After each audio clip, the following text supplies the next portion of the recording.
And we are live. Hello and welcome to all the Hillians out there. I'm Joe, and today with me is not my brother, but the fount of wisdom, Nayru. How are you, Thank you very Nayru? much.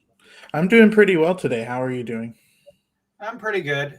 It's not, I don't normally have one of the three golden gods here with me, so it's good to have you. And I've got a lot of questions for one of the creators of the Triforce. Well, I hope I live up to the name. Well, I think you will. I've seen some of your videos; they're pretty good. Um, so uh, I'm gonna kind of start this in an almost bland way and pass the ball over to you and Mhm. ask you, how is it you came to Zelda in the first place? Was Ocarina of Time your first game? So kind of and kind of not. My first actual time encountering Legend of Zelda would have actually been A Link to the Past when I was probably 7 or 8 years old. Mm-hmm. My cousin had a Super Nintendo, and so I was visiting him. And I, of course, wanted to play the Super Nintendo because we didn't have one at home. We just had a Sega Genesis. So I hopped on there, and the game I was playing was A Link to the Past, and it was the first time I had ever played an adventure game like that. So a lot of it kind of went over my head, but it always kind of stuck with me. That was the one and only time I ever got to play it, but it kind of stuck with me.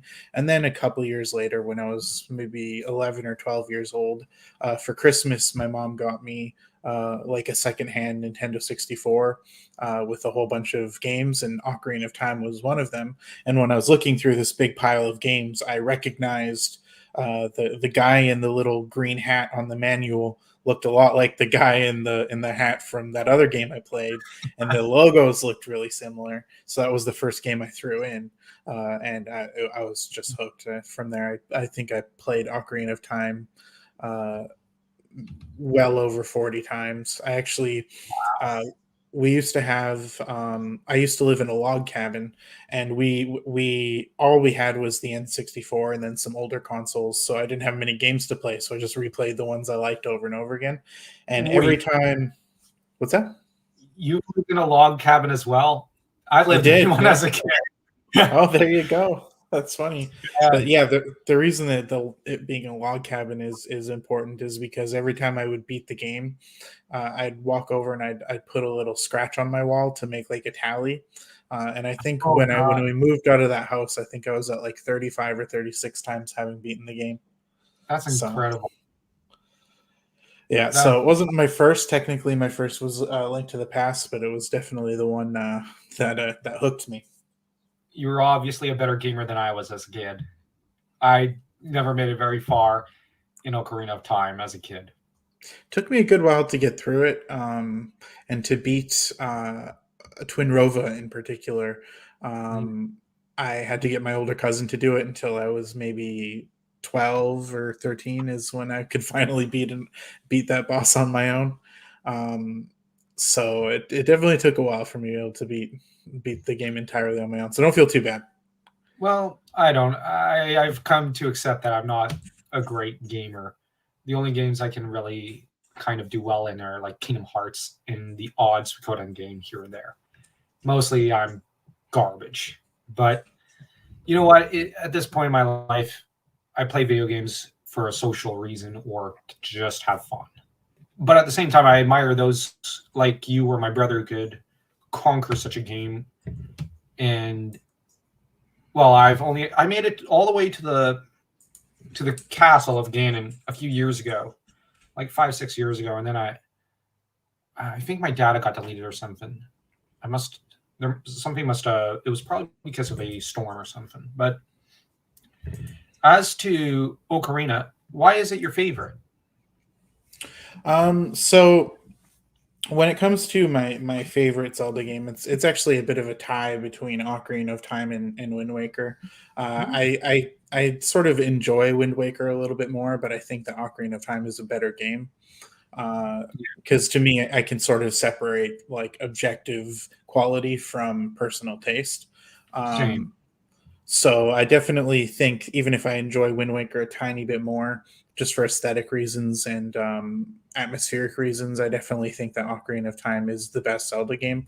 And the reason that I think that it's the best Zelda game is because I think that it is the, how do you say, it is the perfect distillation of the Zelda formula, to the degree that it has no bloat issues, because I find Twilight Princess, fans of mine will not be surprised to hear me say this. I find Twilight Princess to be quite a cumbersome game sometimes. It's sort of, to me, Twilight Princess is the Zelda formula to an excess. Whereas something like maybe Majora's Mask or Wind Waker is the Zelda formula maybe a little too bare bones for me, in terms of, only having 4 to 5 dungeons and not much else to do. Whereas I think Ocarina of Time, uh, number one, it's impressive because it is it was their first time translating this formula to 3D, right? And it was Yeah. them sort of formulating it into what we know nowadays. Um, However, at the same time, uh,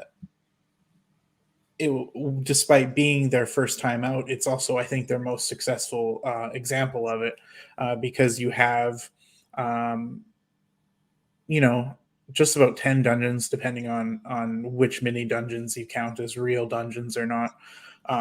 And I don't think there's a single bad dungeon in the entire game, which I don't think is true of any other Legend of Zelda game. I think every other Legend of Zelda game has at least one bad dungeon, except for Ocarina of Time. Well, what about Um, the water temple? oh, I actually love the Water Temple. I know it's I actually the didn't find it all that unbearable. I thought the shadow dungeon, I think it was far worse. But that's just me.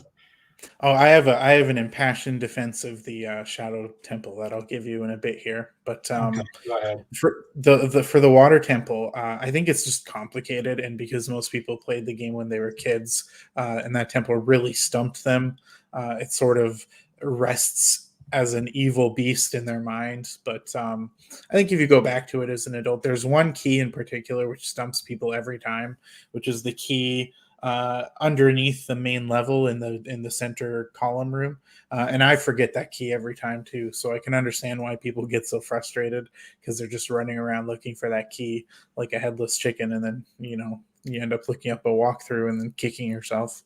So I understand why people get frustrated, but I think the water temple is awesome. I mean, Dark Link is like the coolest mini boss of all time, right? And the way they build up to him in the water temple, and they have him in that uh, reflective room, all in its own, is extremely epic. So the boss of the water temple is not so good. I'll admit that, but overall, I think the water temple is pretty great. And the my defense of the shadow temple. Um, Most people, especially if you look up, I think the YouTube series is called Boss Keys, where it's basically just like uh, rating all the different dungeons by their mechanical depth. And if you're considering the mechanical depth of a dungeon to be the judging factor of it, then yeah, the Shadow Temple is absolutely not a very good dungeon. But I also don't think that was the point of it. I think that the Shadow Temple was not meant to be hard. It was meant to be a haunted house. Like, it was meant to just be something where you go from room to room to room, and each new room shows you something interesting or scary or horrifying, and then you get past it and go into the next room, which is something I think we saw repeated in Skyward Sword with the Ancient Cistern, where it's the exact same thing. There's no mechanical depth to it really at all. Yeah. It's just it's like a roller coaster ride. You're just there for the fun experience, and at the end, it might be not be the most complicated dungeon, but from both a lore perspective and memorability, the Shadow Temple is probably the most talked about dungeon next to the Water Temple. I have to admit, what I do like is the horror element. That's what I love about Majora's Mask. Um, I never made it very far, but I've seen my oldest brother just play through all the Zelda games over and over again growing up, or most of them. And Majora's Mask, I just remember being very impressed and pleased with the horror element because I'm a horror junkie. So I'm glad you mentioned Majora's Mask because I geek out every time I hear it. And I just wish we got that mask to come back in a later game so that, well, spoiler for tomorrow's Zelda video for my channel. I'm planning to make a reference to how they should have stuck the Majora's Mask onto Ganon or something. I know that'd be pretty weird, but I think that'd be pretty cool.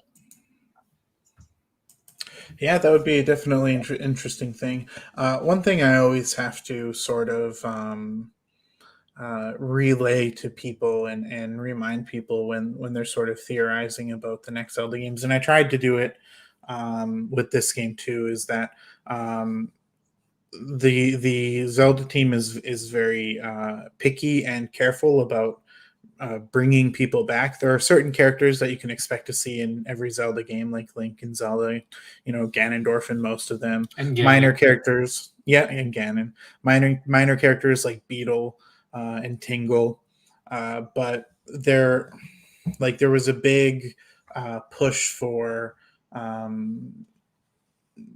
Demise and Girahim to return in this game, and people wanted Astor from Age of Calamity to return and stuff like that, and it was like none of that stuff really stood a chance of happening any further than just a reference, because as much as I would love to see Majora back, that's just not really how the Zelda team operates. They like to either just use Ganon or introduce somebody new. Yeah, I think that for one thing, now on the one hand, when it comes to Ganon, I've developed a bit of Ganon fatigue. I know that's sacrilegious to some Zelda fans, but on the other hand, he is a staple of the series, and if anything, they've, to an extent, with a lot of the games, they have done a good job when it comes to bringing him back in a lot of them. So I'm of two minds regarding Ganon. As to Zelda and Link, well, obviously you have to have them in almost every game because, well, it's kind of about them. Yeah. But getting back to Ocarina of Time, the story, it follows slightly different beats from Link to the Past. Well, Link to the Past was very simple and just simply had Link being tasked by his uncle and Zelda with rescuing first Zelda, then rescuing the kingdom. And then, you just have to go try to save the seven maidens, I think it is, or so, and then save Hyrule from Ganon. But the thing is, they never, while that's probably my favorite game just for the simplicity of it, and Hyrule Warriors, but that's its own can of worms. But with Ocarina of Time, they really went, they were really trying to fill out some of the lore, because A Link to the Past references a imprisoning war that saw, sages sealing away the thief, that is to say Ganondorf, for the theft of the Triforce and whatnot, which, in Ocarina of Time, we're getting to see what those actual events. And it's hard to, I remember at the time, now I was young when Ocarina came out, and I remember at the time that it was a big deal. A lot of people were really excited that they were fleshing this detail out, this lore. And it's hard to convey to a lot of younger people that just how big Ocarina of Time was. It was graphically the first 3D Zelda. It was, it wasn't just the graphics, it was the story and the events that it covers that were a big deal. And it really did kind of revolutionize Zelda, even as it took a lot of the ideas from A Link to the Past and put them on steroids, I guess, in that, you have the light world, dark world in A Link to the Past, and Ocarina has the child Link and adult Link you have to jump between at times. And of course, Ocarina introduced a larger cast. It's interesting that characters like Impa have made and Rudo have returned for games like Hyrule Warriors and whatnot, and have retained such lasting popularity, though they were just background characters to Link and Zelda in that game. Which all I'm going to say is that speaks to the impact the game had. But as for the story, it's interesting that it's, I think, one of the only Zelda games where you don't, like, Link does not really have any relatives and is more of an outsider in his village. Now, I know a lot of the different games went with different ideas, and he is occasionally portrayed as a bit of an outsider, but what I mean is he's an orphan in the purest sense here, because like in A Link to the Past, he has his uncle. In Twilight Princess, he's got his neighbors and whatnot who do care about him. Skyward Sword, he at least has, like Zelda's family and whatnot, and he does have some neighbors. But in Ocarina of Time, he only has the Great Deku Tree and Saria, and that's pretty much it. I don't know what you think of that side of the character in the game. Yeah, absolutely. So one thing I've always really appreciated about Ocarina of Time is that the hero of time, like the incarnation that we get for Ocarina of Time, going into Majora's Mask and then appearing as the hero's shade in Twilight Princess. Um, he without a doubt is easily the most tragic incarnation of Link. Mm. Um, and it's there right from the beginning, just like you said, where his mother dies, dropping him off at uh, Roots the the of the Great. safety of the what's that? I said the roots of the Great Deku Tree. You can't really say feet.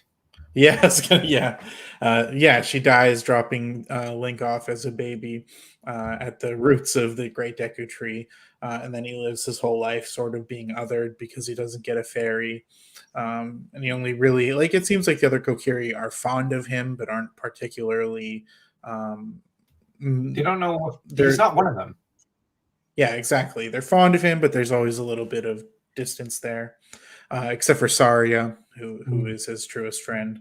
And then as a child, he's forced out of the home that he knows and is forced to go on a quest that he's not ready for, which is why Yeah. he fails at the end of it, right? And that's not something that most Link incarnations have to deal with.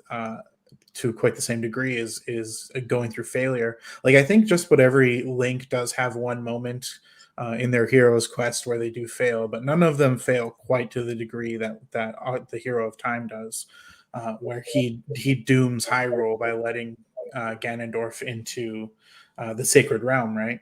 And then he has to atone for that, and his role he plays as an adult in atoning for his failure is basically that he doesn't really get a happy ending no matter how you slice it, because there's three timelines. In one of the timelines he dies, in another timeline he abandons it and the entire place gets flooded, and then in a third timeline he goes and he gets sent back to his childhood and has to undergo the hell that is Majora's Mask, and then in the future survives as the hero's shade, talking about how he's unfulfilled because he never got to be acknowledged as a hero and he never got to pass on his skills and stuff like that. So the hero of time is Yeah. I to this never day. thought of it as. Sorry, you can go. Oh, no, no, finish with your thought. Oh, I was just going to say, to this day, I think that the hero of time is still the most tragic incarnation of Link, and it's really impressive that they were able to tell that kind of story on an N64 game. I never thought of his story is being defined by failure in a way, but it does make sense. Like there is, like yeah, it's clear. There's the failure with Ganon entering the Sacred Realm, but after that, now that I think about it, it kind of is marked in a way by failure and tragedy, and yeah, I do see it now. And well, yeah, as to refer to Saria, she was his truest friend, and I kind of think of her as almost his maternal figure. And it the scene when on the bridge kind of reminds me of Anakin and Shmi's separation in episode one. So I always found that scene a little tragic in a way. And you could see the same kind of heartbreak that's haunting Link, except Link makes, I would argue, much better choices than Anakin later in life because uh, I don't think anyone can say Anakin made some good decisions Link did a eventually lot because less. Link did a lot less youngling slaughtering. yeah, he actually came to the rescue for the Kokiri and pulled through for them. But it's interesting that while this might sound weird, but they kind of failed him in a way by keeping their distance from him. He really does pull through for them and rescues them and whatnot. That part I really like. It kind of comes full circle in a way with the Kokiri. As to the Great Deku Tree, I like to argue that in a way the Great Deku Tree had a closer bond to Link in some ways than he did some of the Kokiri because of the fact that Link didn't have a fairy to an extent. So yeah, the Great Deku Tree kind of looking out more for him. But I guess that's just my perception rather than the reality.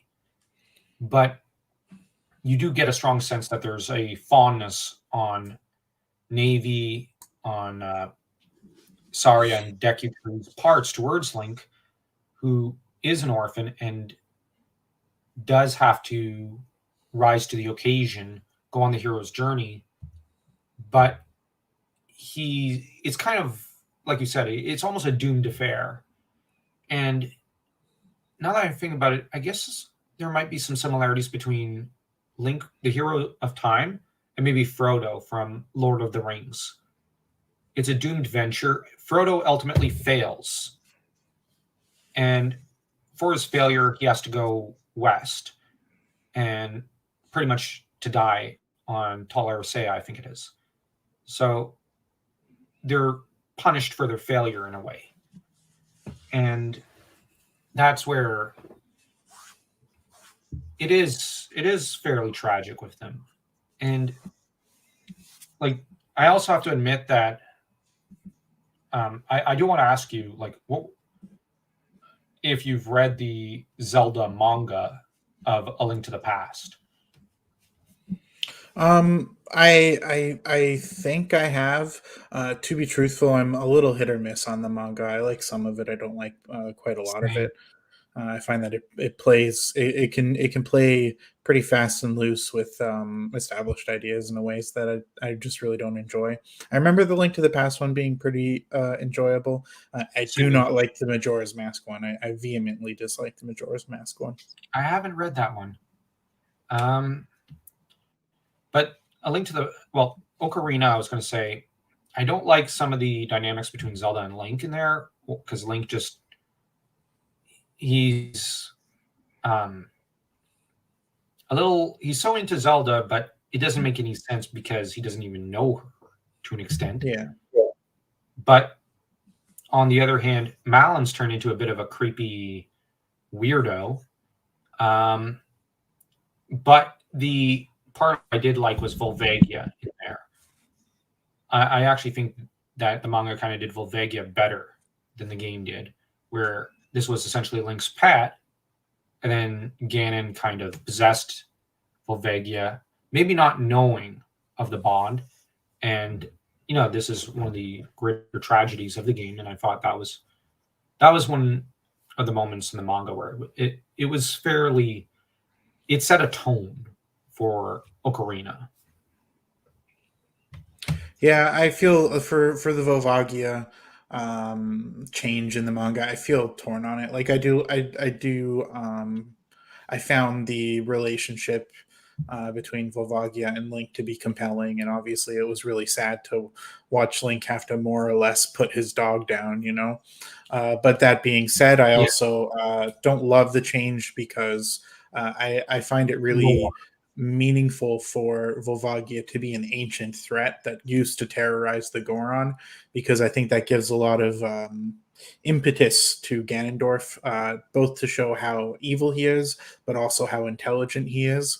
That he is able to sort of do his research, learn about this ancient dragon that used to terrorize the Goron, and then specifically bring it back to life to terrorize them some more. Which I think shows a pretty deft hand on his end. So Yep. I like the change and I don't like the change. I like it for the narrative purposes, but on the other hand, like you said, with the lore and whatnot, I just found it. Oh, come on, what about the lore? You know what I mean? Like, Yeah. so I'm a little torn on it as well. Um, that said, when it comes to the overall uh, other characters like Impa, Rudo, Zelda, and whatnot, which one was your favorite? My favorite side character in Ocarina of Time, you mean? Yeah, So I would definitely have to say that my favorite character is Naburu. I find Naburu really the fascinating Baru. because nowadays the Gerudo are just definitively good guys, right? Yeah, But back then, they were still villains in almost every game they appeared in. So you have this one sage who is just definitively opposing Ganondorf, um, and she suffers for it. She gets kidnapped and brainwashed, and Link has to beat the brainwashing out of her pretty much. Um, he has to so do I found, that Robin meme thing of slapping it out of her. yeah, yeah, exactly. So I find her pretty compelling. But I also really like uh, the sort of, how do you say, I like the development of Mido in the Lost Woods. I'm a big fan of character growth, and I really appreciate that when you go Yeah, back and visit him as an adult, he clearly regrets treating Link so poorly, yeah, I as love that. yeah, he's clearly stewed on his action for 7 years and doesn't feel great about it anymore. So Yeah, uh, I would say those two are probably my favorite characters. Noboru.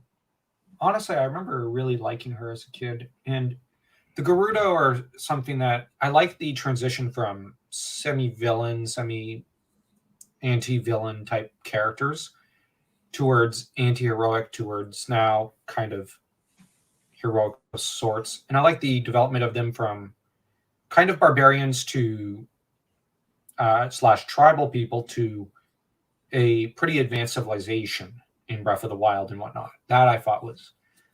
Um, I, I know a lot of people won't approve of this, but I'm kind of met towards Breath of the Wild, but I really love what they did with the Gerudos. I think that was the best development for the Gerudos that I've ever seen in any Zelda game, Yeah, I since agree. Naburu, of course.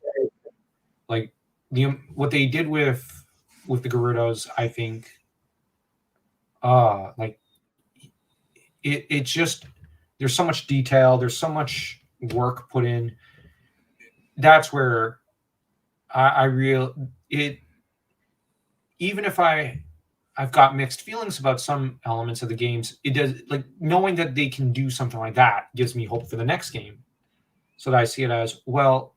You got to give the next one a chance because like if they could get that much right, maybe they could get more right in the next iteration. I know that's a bit. I don't know if that's naive or optimistic, but it's just the thing with Zelda is it's either hit or miss with a lot of games, but when they hit, they knock it out of the ballpark.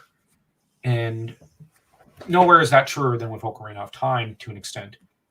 And in the 90s, we truly were blessed in a way because I'm just saying, from my perspective, Link to the Past was a home run. Then you had Ocarina. Then you had Majora. You had a bunch of home runs one after the other. But okay, so you ended up discussing the Water Temple and the Shadow Temple. Now your favorite characters. Um, Now, for me, I ended up as a kid. I was more struck by the meeting with Zelda in the dungeon in A Link to the Past, but uh, so that I didn't get the full impact of meeting Zelda in that garden. But and this is a conversation I've had with some other Zelda fans in real life. And um, what was like? Did that scene with meeting Zelda in the garden have that big an impact on you? Yeah, it definitely did. One of the things that I think Ocarina of Time to this day doesn't get enough credit for. It's one of the few ways, like Ocarina of Time is obviously a beloved game, right? And Yeah. it very much gets the accolades it deserves. Mm. But I think one of the few ways that Ocarina of Time is actually a little bit underrated is just in how people I don't think appreciate um, how good the how do you how good the cut not the cut scenes but how good the how good looking the storytelling is in the game visually. Yeah. And what I mean by that is if you take Ocarina of Time and you compare it to a game that came out a year later in Metal Gear Solid, and you take any random cutscene from those two games. Ocarina of Time, I love Metal Gear Solid. It's my second favorite game series, but Ocarina of Time blows Metal Gear Solid clean out of the water, right? Uh, we're talking about Metal Gear Solid despite being um, a contemporary game having no facial animation to speak of. So all of their storytelling needs to be done through words, which is part of the reason why that game is so text dense and why the cutscenes are so long. Is because they can't do subtlety. Most games at that point couldn't do subtlety or anything sort of subtextual at that point. But then you have Ocarina of Time. And it's like even if we go back to that scene with Saria, where we see her sort of sadly and longingly looking at Link as he's slowly and awkwardly backing away. There was not a single word said in that entire back half of the scene, but we still understood exactly what these characters were feeling, which is just mind blowing for gaming at that time, right? Like Yeah. there's almost no other contemporary games that are capable of that kind of thing. And that's part of what made the scene with Zelda so special to me. Is even when I replayed the game a couple months ago for the 60 something time or whatever it is, when I got to the Zelda's courtyard scene, I was just blown away at how well her face is animated. You know, like she has like 6 or 7 different emotions that she cycles through throughout the entire conversation. And as a kid, I had never encountered anything like that at all. And I feel like that particular angle was really fully on display in the conversation with Zelda, where if you tell her something she wants to hear, she gets a really happy expression, and if you tell her something she doesn't want to hear, or she's talking about something sad, she gets really sad. And then for it to move on to the explanation of the creation myth, which was unlike anything I had ever experienced in gaming up to that point. Like I had never experienced a cutscene of that magnitude before. The creation Um, is mind blowing in Ocarina of Time. I'm just saying, I remember it being. I watched it a while back, and it's still mind blowing to me. yeah, it's still really good. It still looks great. So yeah, the meeting with Zelda, you know, Ocarina of Time Zelda is not my favorite incarnation by a long shot. It's pretty middling for me. But the meeting scene with her in particular was pretty special, and I think it was also special because you had to work for it. Like you heard about Princess Zelda, but you didn't actually meet her until you got entirely through a full temple, and then you sneak in to see her, and then finally you get to meet her. Mm. Um, so I definitely agree that the meeting with Princess Zelda was pretty special. If you enjoyed this video, don't forget to smash that like and that subscribe button as though you were Link taking down Volvagia.